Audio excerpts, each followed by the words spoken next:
Girlscamp,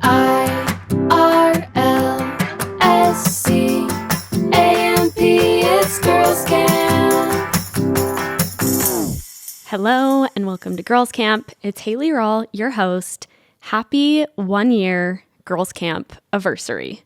I am jumping the gun a little bit because my first episode of Girlscamp was January 20th, I want to say. But because it's the new year and this episode is the first episode of 2024, it felt fitting to celebrate our Girlscamp 1 year anniversary, which is so crazy. I cannot believe a year has gone by. This year has been so huge for me in so many different ways. So much has happened. I feel like a very changed person from who I was last January. And I'm excited to talk about some of the lessons that I've learned this year. 10 lessons to be specific. I was going to do 23 lessons for 2023, but that felt a bit excessive. So I'm going to be talking today about 10 lessons that I learned in 2023 and that I learned in my first year doing post-Mormon podcasting. So it's kind of a mixed bag. We're going to be talking about things that I learned that are podcast or business endeavor specific. We're going to be talking about faith stuff, of course, lessons learned there. And then I have some random practical things thrown in the mix too. So I think it'll be a fun one. It was a nice cause for reflection at the beginning of the year to think about what this year has been for me. And like I said, it's been a big one. And I think a lot of the bigness of 2023 has been really connected to Girlscamp and to faith deconstruction stuff. So I think it's relevant and I can't wait to jump into it with you all. I hope you had a very Merry Christmas, a very good New Year. I had a nice Christmas. It was a little bit crazy because my twin girls, they are 21 months right now, and 20-month-ish babies are pretty crazy singularly. And when you compound that by 2 with twins, it is double the fun and also double the craziness.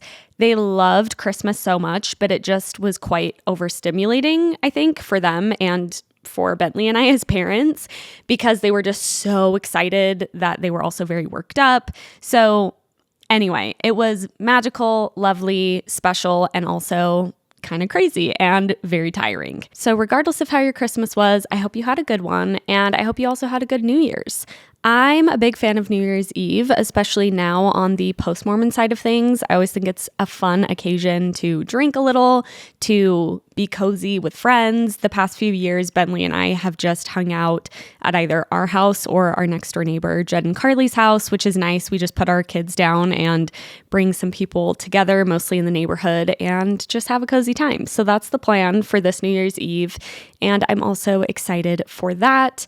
And then I'm very excited actually to get back into the routine of the new year, to have the holidays behind us and just get cracking on everything that 2024 has to offer.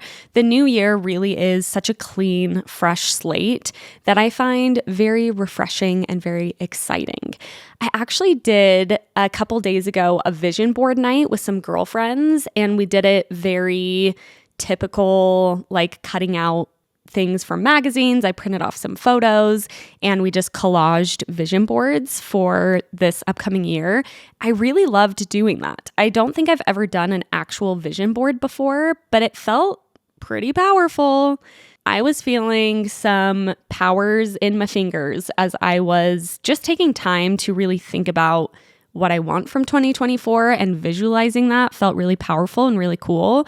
And now I have my vision board up on my fridge, and it's just making me excited, giving me lots of good feels for the upcoming year. And I hope you're feeling hopeful.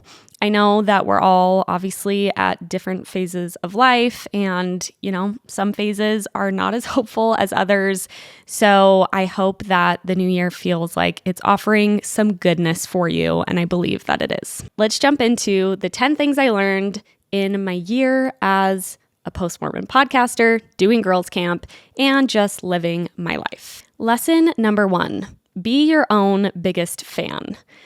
I was asked last night, we went out to dinner, and I was asked by a friend, do you listen to your own podcast?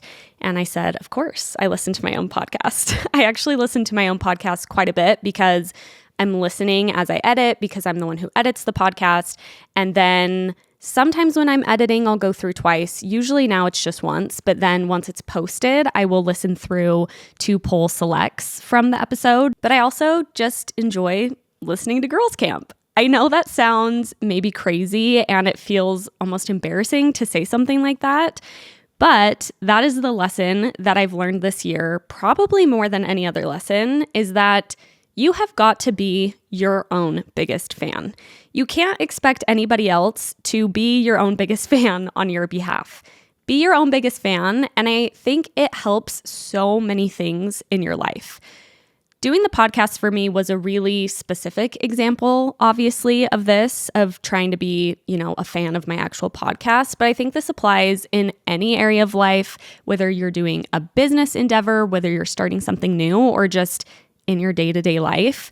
I think it is deeply, deeply ingrained in us. And I wouldn't doubt religion has a huge part of this, and Mormonism has a huge part of this, to think that the greatest thing we can be is humble. And humility, oftentimes, as I experienced it, was interpreted as self-deprecation, even sometimes as bad as self-loathing, of self-criticism. I just think that I learned through society and through my upbringing as a Mormon person to be critical of myself. And I think many of us learned that regardless of how we were raised. And I'm really trying to flip that thinking and to treat myself and talk to myself and encourage myself the way I would someone that I love dearly. If you don't love yourself, how the hell are you going to love anybody else? As RuPaul of RuPaul's Drag Race has taught us so impactfully, it really is true.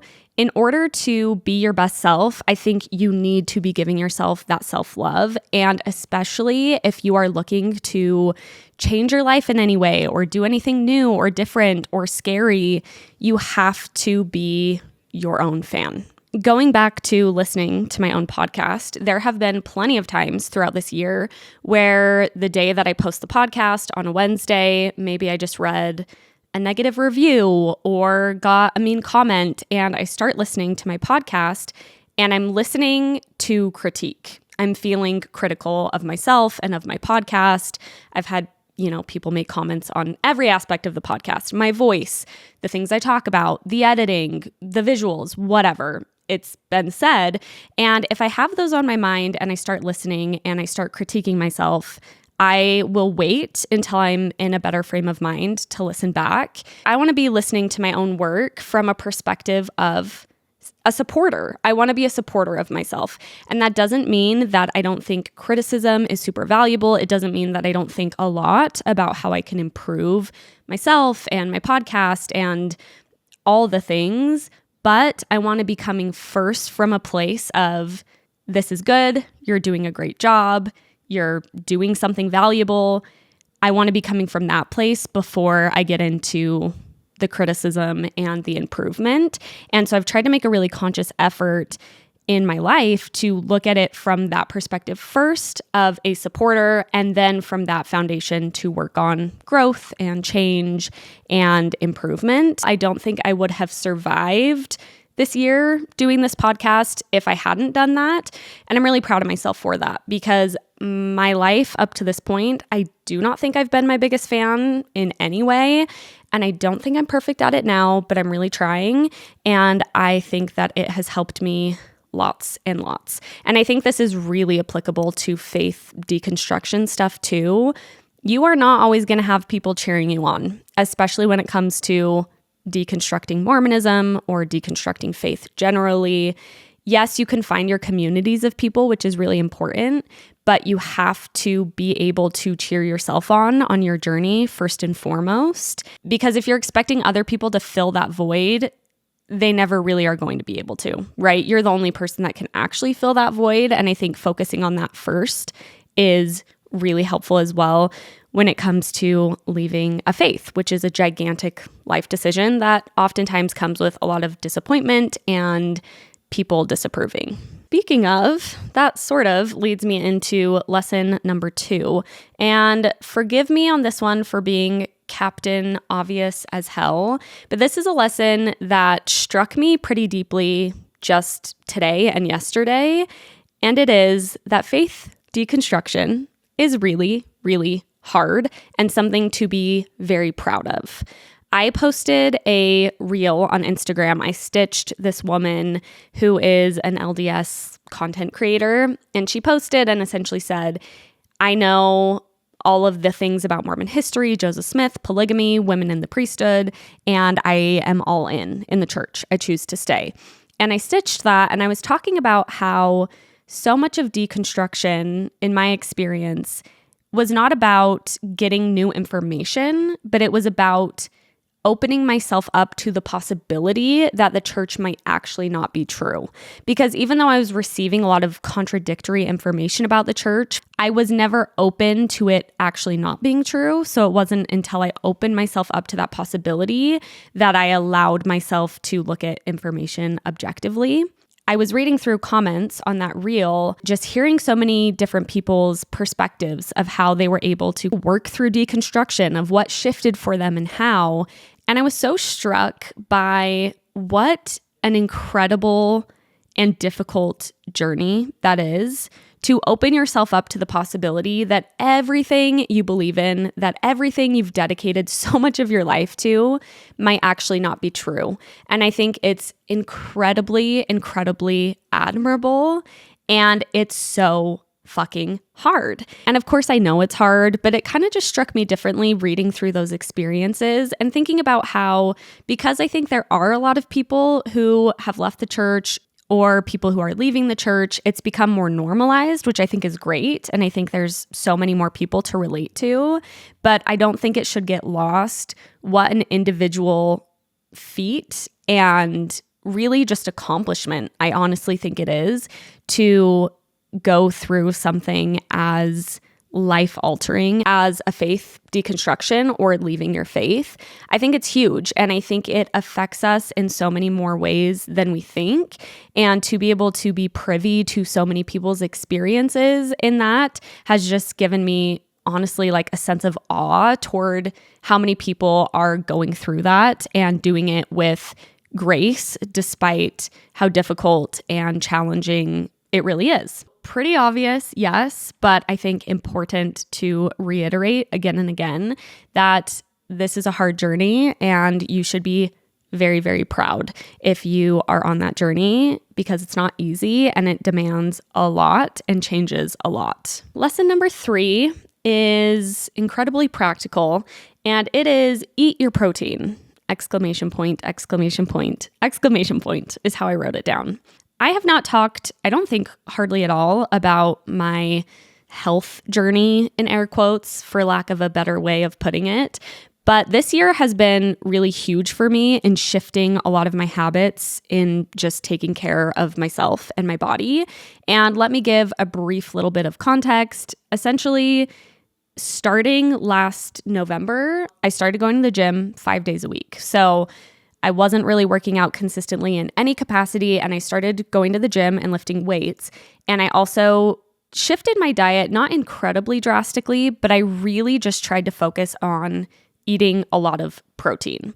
And I was actually vegetarian for, I think it was maybe 4 or 5 years leading up to my pregnancy. And then during pregnancy, I started to eat a little bit of meat. And then postpartum, I was eating a little bit of meat. But it wasn't until about a year ago that I started really focusing on getting my protein. And for me, that looked like also eating a lot more animal protein. And I will bear my testimony of eating protein. It is one of the few things that I feel pretty confident is just an objectively wonderful thing to do for yourself and your body. And you can do this, of course, regardless of your dietary restrictions. You know, I think even as a vegetarian and a vegan, there are lots of ways you can get a lot of good protein. But eating protein has changed my life. I thought I had chronic fatigue. I thought I had IBS. I was getting headaches all the time. I was getting migraines much more frequently.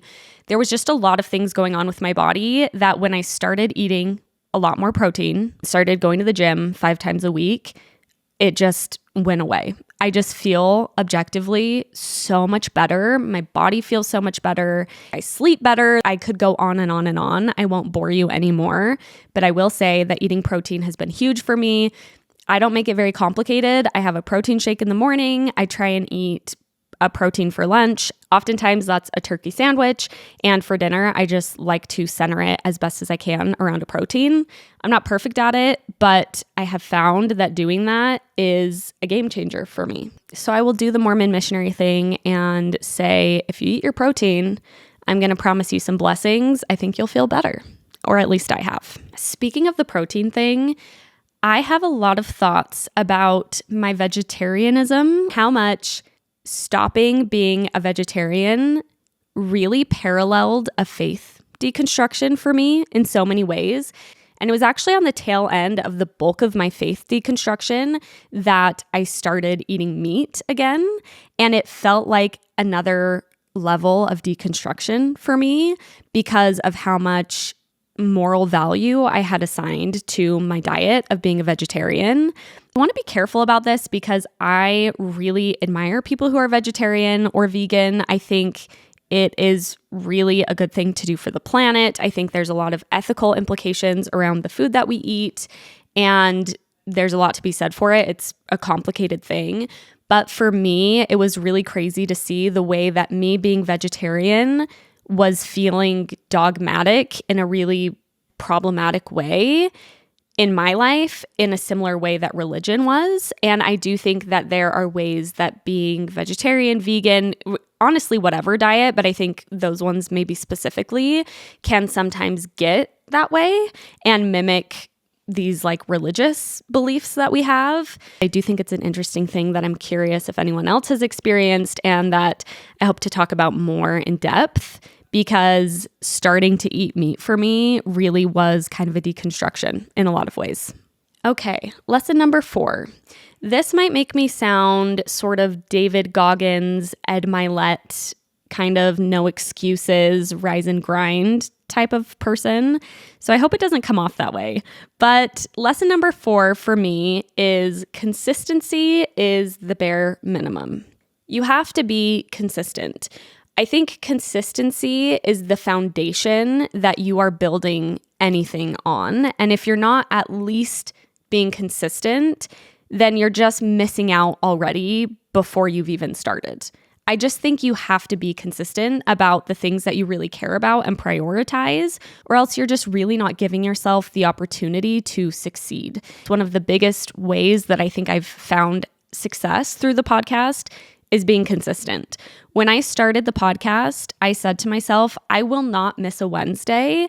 I am treating this like a job. It is a job to me. Every single Wednesday, I'm going to get a podcast episode up, whatever that requires of me and whatever that looks like. And I really believe that that has made all the difference for Girls Camp, for growth on social media, the consistency I was talking about with going to the gym and trying to nourish my body as best as I can, with trying to get a consistent amount of sleep.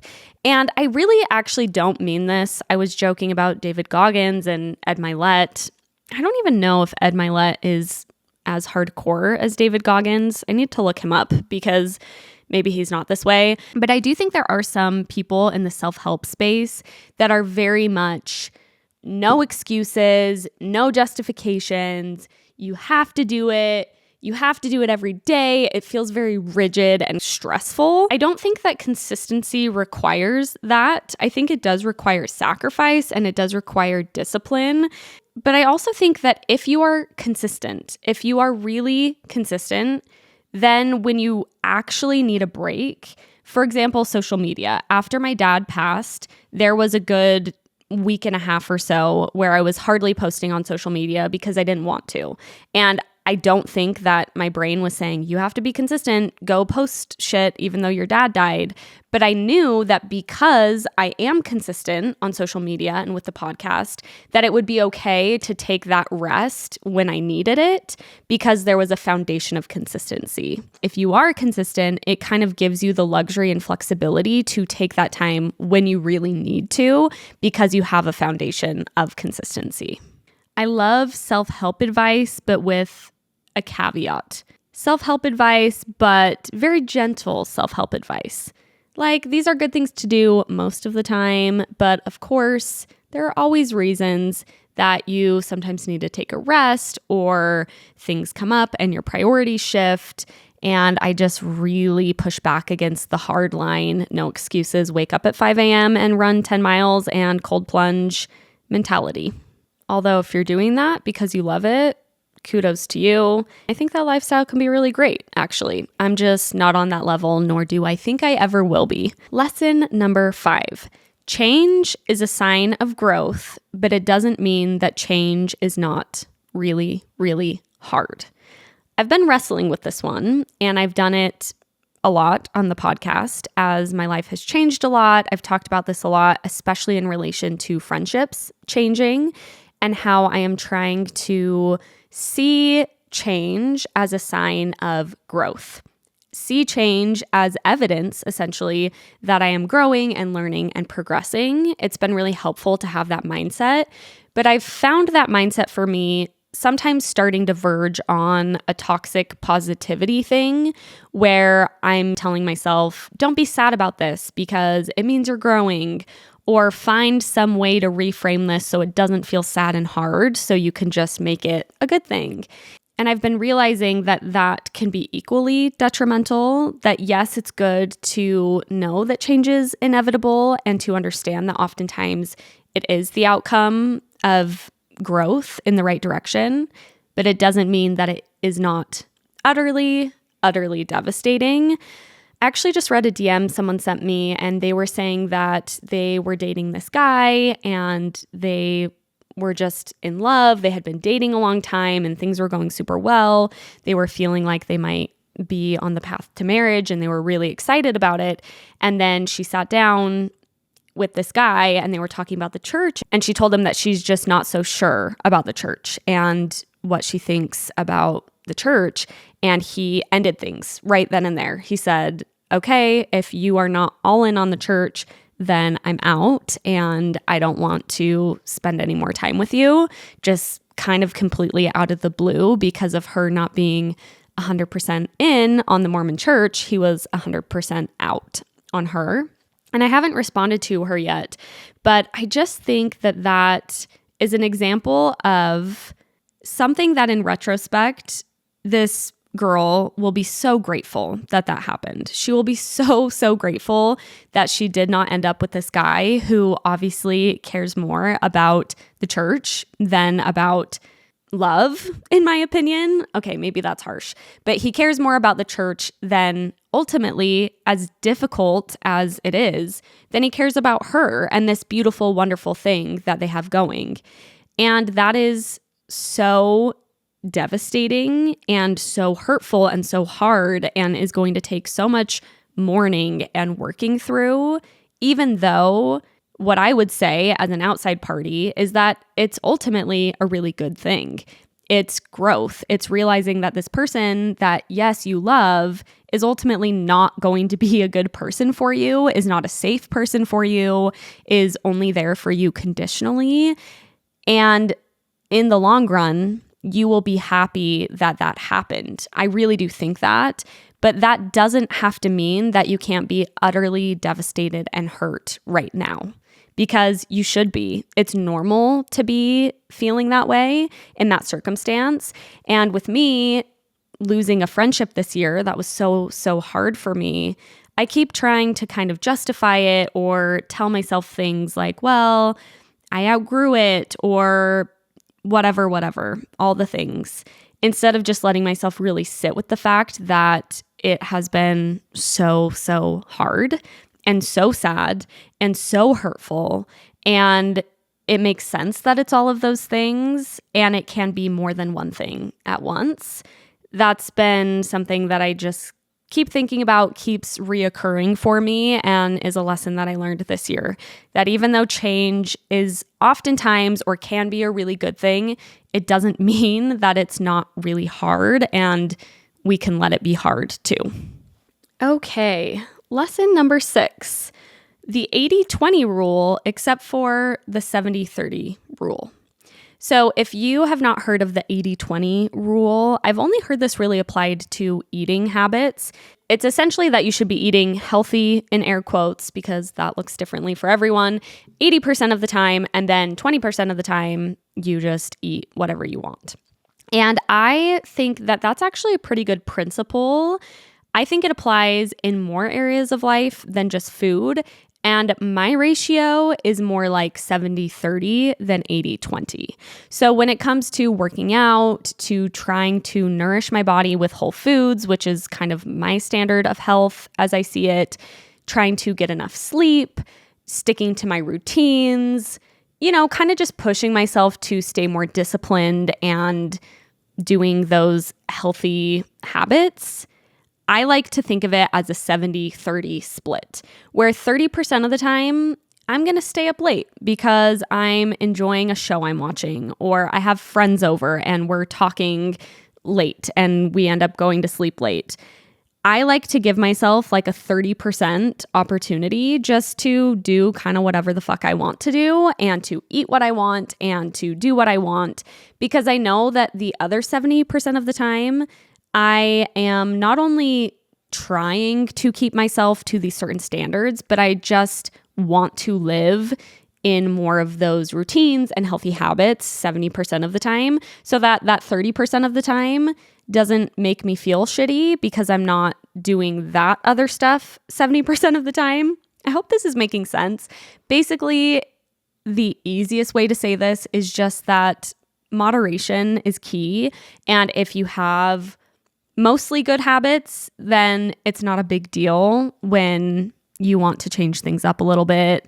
You want to indulge a little bit more than usual. You want to stay up late or spend more money or XYZ. So I live by the 70-30 rule in many aspects of my life, and it's worked out pretty well for me this year. So I think moving into 2024, I want to keep doing the 70-30 rule. I think when I try and push past that ratio, I start to stress myself out and things feel too rigid. There's not enough flexibility for me. And so I'm enjoying that golden ratio of 70-30.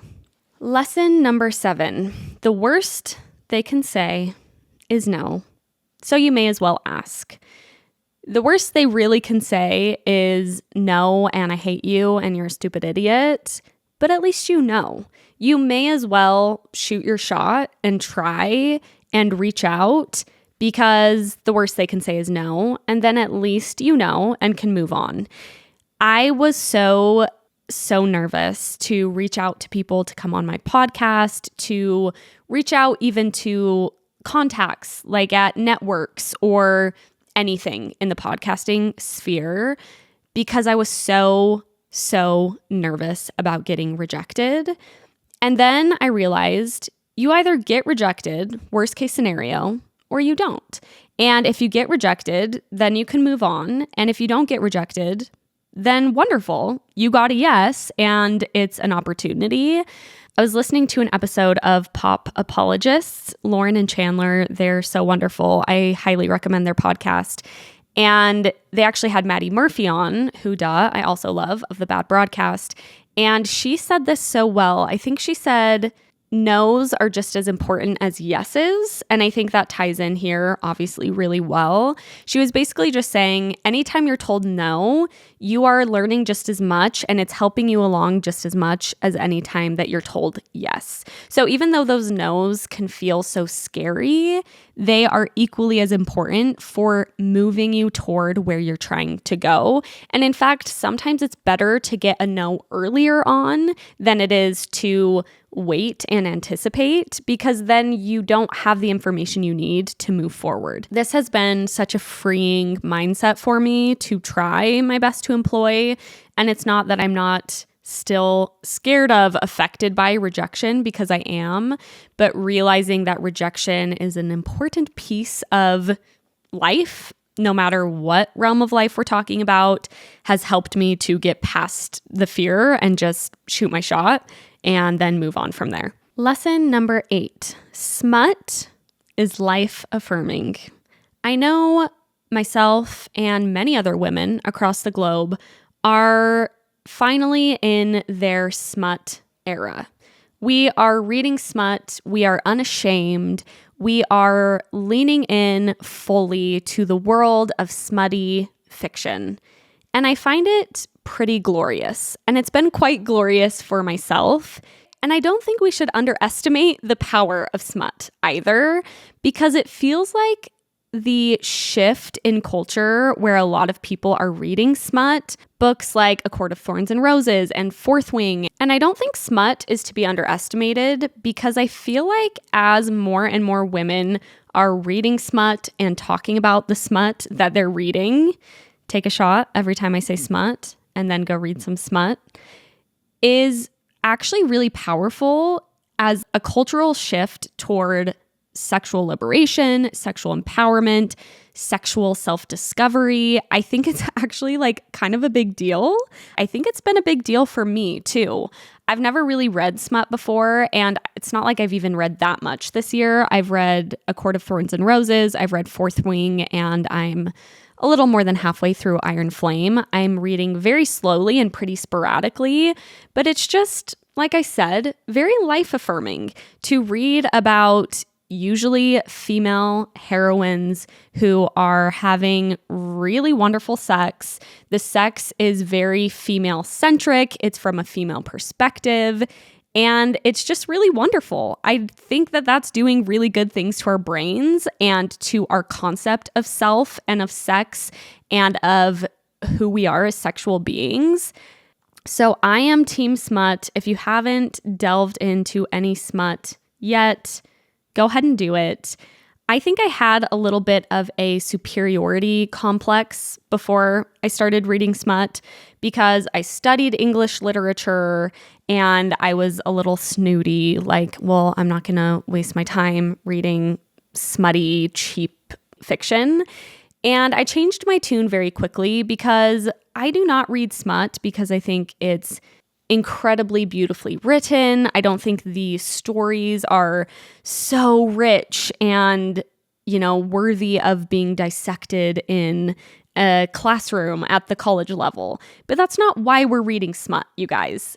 It is a genre that is not about those things. It's about fun. It's about escapism. It's about just investing in these fantasy worlds, if it's fantasy smut, or these alternate worlds, that I just think it's really freeing to be able to pick up a book at night and just enjoy it and not be challenged very much mentally, but just enjoy this other world and enjoy reading about some fun sex and let that be what it is. So if you are also feeling that kind of superiority thing around smut, there's no need, because there's a lot to be gained, and it doesn't need to be beautiful prose to be a really fun read and to just enhance your life. So smut for life. If you want to read some really fun commentary on smut, especially as a post-Mormon deconstruction girly, go to Chelsea Homer's Instagram page. I'm sure she has highlighted it, but she's talked a lot about her journey reading smut, and I think she actually has a Substack essay about it that I've only read excerpts of, but it's phenomenal, and I really love the way she talks about how powerful it can be and what it's been for her and what it's meant for her. And there's just nothing I love more, again, than women discovering themselves, embracing their sexuality, getting rid of the shame and the stigmas and the taboos. It's so beautiful and wonderful, and I am so here for it. Lesson number 9. Just because you're going to change your mind a lot doesn't mean you are not allowed to have opinions and share them. This was something that felt pretty debilitating at the beginning of not only this podcast, but I think in my faith journey. I wanted to make sure that I had it all figured out and that I knew exactly where I was at before I talked about my faith journey in any way publicly. And the joke was on me, because once I started talking about it publicly, I continued to change my mind, to change my mind back, to see things differently. Sometimes day after day, I was seeing things differently, and I still do. And I don't think that disqualifies me or anyone else from sharing their thoughts and opinions, whether that's in a close sphere, whether that's publicly. you are allowed to share where you're at and not have it be the final destination, because it's never going to be anyway. I listened to my first episode that I released last January, a few months ago, and it was really interesting to listen to the ways that I was talking about my faith and how I identified to Mormonism and how I felt about it, because it's changed a lot since that first episode. And the title of the episode is Why I Left the Mormon Church. And it's not the end all be all. If I were to do an episode now on why I left the Mormon Church, of course it wouldn't be drastically different, but I think I would talk about different things and I would emphasize different parts of my story. And giving myself freedom to do so has been really wonderful and really lovely and really empowering too. There are so many days, and sometimes these days are days that I'm podcasting, where I think the church is an awful, terrible, dangerous cult. I think Christianity is a dangerous cult. And then there are days, sometimes the next day, where I think, you know what? There's a ton of goodness here and it's working really well for a lot of people, and I'm really happy that it is. And I see so many benefits of religion and of religious convictions. And then I'll make a TikTok talking about that. And then the next day I'm being somewhere in the middle. I go back and forth a lot on this stuff because I think about it a lot, because it is still a big part of my life. And I'm glad that I do, even though sometimes it feels easier to just have a final end-all be-all stance. I'm glad that I have the opportunity when I'm looking at new information, when I'm learning new things, when I'm talking to new people. I am able to see a lot of different facets of this whole complicated thing. I actually recorded with Maddie Murphy on her podcast, which I think comes out in a couple of weeks. And we were talking about this concept of kind of making up your mind and opinions changing as you grow and change. And I was telling her that as a podcast host, I was really insecure, especially at the beginning of the podcast, that every person I interviewed, I felt like I was almost morphing my opinions to fit theirs. I was finding myself very sympathetic of everyone I was interviewing, even though they were in all different areas of the post-Mormon spectrum. So yes, they were all post-Mormon, but they all identified with that very differently. And when I interviewed Reagan Curtis, her episode is the one about BYU, what's really going on at BYU, I think it's called. And Reagan, I would say, at least when we interviewed, she identifies still quite strongly as Mormon. And she said at that point, she did not plan on removing her records. She feels really confident in being a heritage Mormon.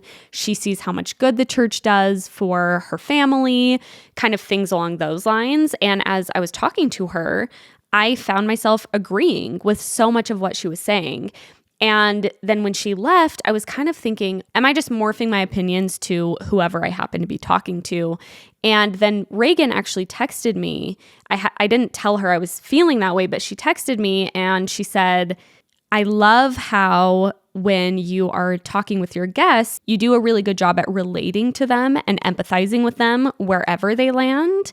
And that meant so much to me to hear from her, because I admire her so deeply. I think she's just such a phenomenal person, such a smart person. And it meant a lot to me that she said that, because I started to see that not as being wishy-washy or a chameleon, but rather as something that I think can be a strength. That even though I do have a lot of things that I do feel very convicted to, I also want to be able to empathize with different standpoints. I want to be able to learn from people, and that is going to change how I feel, even conversation by conversation. And I think we should be allowed to do that. I want to be allowed to do that. And I think that that's something that we can all be better at allowing other people to be able to do, is just change their mind pretty frequently and not have to know for certain, because it's just not very productive, I don't think, and not possible. You don't have to know everything for sure in order to have value, to add your insights to the conversation on whatever topic that may be. And I think that that can be a really paralyzing thing to feel, and can be a really freeing and helpful thing to ultimately let go of. Lesson number 10 is the theory of latent potential. Bentley told me about this. He sent me a little infographic on Instagram, and it comes from James Clear, who wrote Atomic Habits, which I have not read, but have heard good things about. It's a graph. I will post this on my Instagram story, but the axes of the graph are results and time. And then there's 2 lines. One of them is what you think should happen, and the other one is what actually happens. And what you think should happen with results and time is you think that over time, you should just be increasingly getting better results. So it should just be a diagonal line from the bottom of the graph to the top corner where over time, you should just grow. You should just have results. You should get happier. You should get better, etc. But what actually happens is a line that it starts out going up and then it dips before it goes up and then ultimately ends up even higher than what you actually think should happen. And that little dip part is the latent potential part. This was so helpful to me, especially in relation to the podcast and trying to foster and grow the podcast, because there was a time where I was just feeling like, why is this not just growing straight up? Why is this not just continuing to grow? Why am I not continuing to get better results? And learning about latent potential was super helpful to realize that that's normal. And I also think it's probably cyclical, where you go through those dips, those valleys, but you're still headed upward. And I think that that's really helpful too when you think about working on your mental health or your physical health or whatever journey you might be on. There's going to be a period of latent potential, and it might be really long.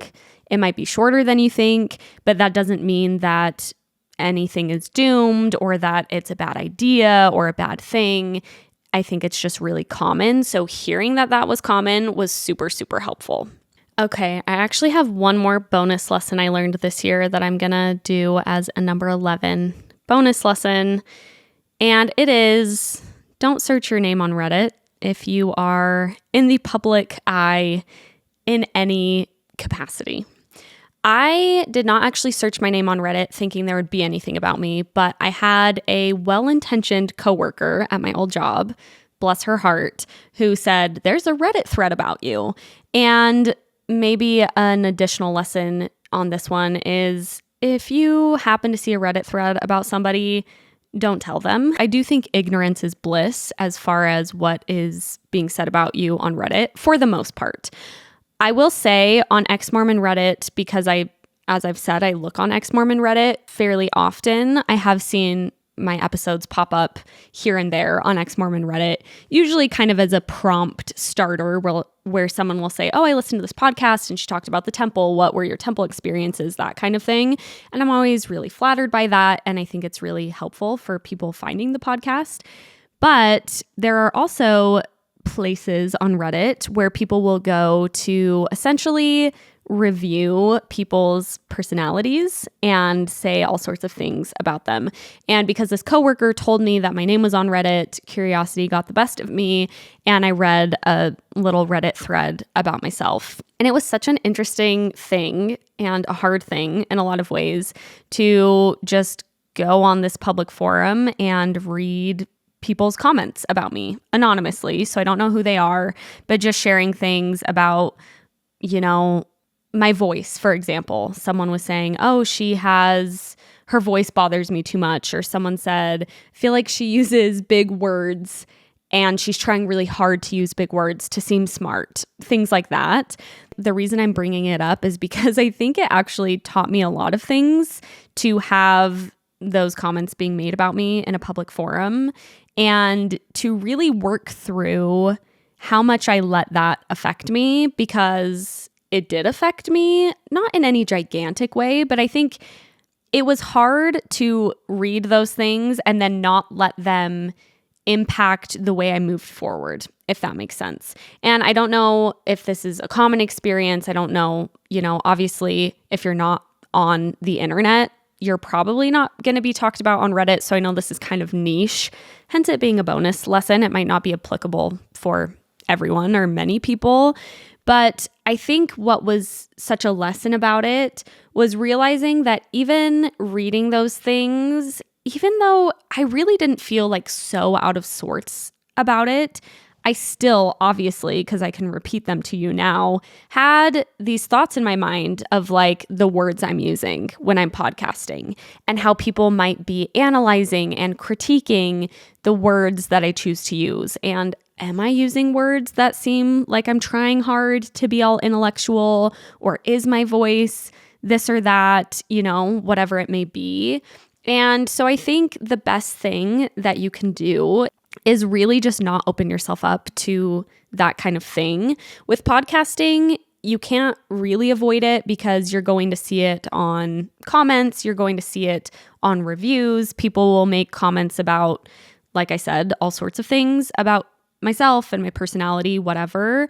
But it doesn't mean that you have to go search out more of that. And because I think there's a human need to know how we are perceived. I know a lot of people feel that way. We want to know what people think of us. And Reddit is almost like being able to overhear people gossiping about you and hearing people just say what they actually think about you. It's tempting to want to read that and want to know what people are saying. But the best distinction I've found as far as kind of cutting through the noise of criticism is to listen to supporters, not critics. People who support me and support the podcast and have my best intentions at heart will sometimes offer feedback. And I think that's really important to listen to. I think we need feedback from people in our lives about all sorts of things. But if people already don't like me or are wanting to tear me down, they just want to critique me, then I don't need to listen to them because it's a lost cause anyway, right? And that has been a helpful way to navigate all of that, is just to try and separate supporters, people who have my best interest at heart, from critics, people who just want to critique because they want to critique and they want to find things that they can be nitpicky about or they can dislike about someone, which is their right. I'm putting myself out there. I understand that that's something that happens, but it doesn't mean that I have to read it and I don't have to internalize it. And for me, reading it often means internalizing it. And so I'd rather just not read it. So not searching my own name on Reddit is something that I learned this year as well. And I want to read one last quote before I go. This is a Brené Brown quote that I think about a lot. I love Brené Brown. She is prophetess, and I love the way she sums up some of this stuff I've been talking about. She says, "If you are not in the arena getting your ass kicked on occasion, I am not interested in or open to your feedback.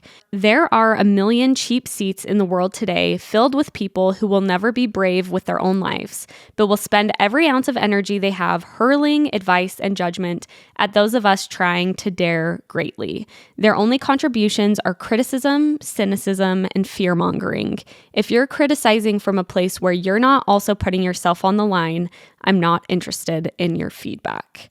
I really love that quote. And again, I think it obviously applies in so many different ways in life.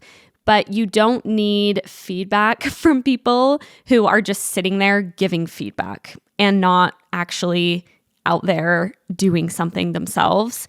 I think that's also a really helpful distinction for me, is to realize that it's much easier to sit on the sidelines and judge and critique than it is to put yourself out there and do something. And I also don't want to sound like I'm saying this from a place of like, I'm out there in the ring. I'm not trying to be that way, because I also have spent a lot of my life, many years before doing this podcast, I found myself getting on the internet and judging people and judging what people posted on the internet and how they posted on the internet and judging people in real life. And I've learned that so much of that was coming from a place of jealousy and of insecurity. And I still find myself doing that. It's not like I'm beyond that by any means. But as I've, figuratively put myself in the ring by doing something that I want to do and that I'm passionate about, I've found a lot of that melting away because I'm no longer putting all this energy into judging people that really deep down, I think I was jealous of. And I think I was jealous of their bravery that I hadn't gotten to yet myself. And anyway, I think that quote can be really helpful in many areas of life. And God bless Brene Brown for her wisdom that she offers us. Thank you so much for listening to Girls Camp today and for listening to Girls Camp this year. I am endlessly grateful. Really, I mean that from the bottom of my heart for anybody who tunes in, who sends a DM, who leaves a review, who subscribes on YouTube. I keep forgetting to mention, subscribe on YouTube if you're a YouTube person. We're putting up all the episodes there now. So subscribe on YouTube. Leave a rating and review. It would mean the absolute world to me. I have big plans, big hopes and dreams for Girls Camp in 2024. I'm shooting for the stars in a gigantic way. So if you want to leave a rating or a review, that helps more than you know. I would so appreciate it. And I'm just really glad you're here. I really am. It feels like such an honor to be part of your life in any capacity. And I'm so glad that we can do all of this together, that we can learn together and grow together and do this crazy faith deconstruction life journey in any small way together. So thank you for being here. I love you. You're perfect. You're amazing. Never change. And I'll see you next week. Bye. GIRLS.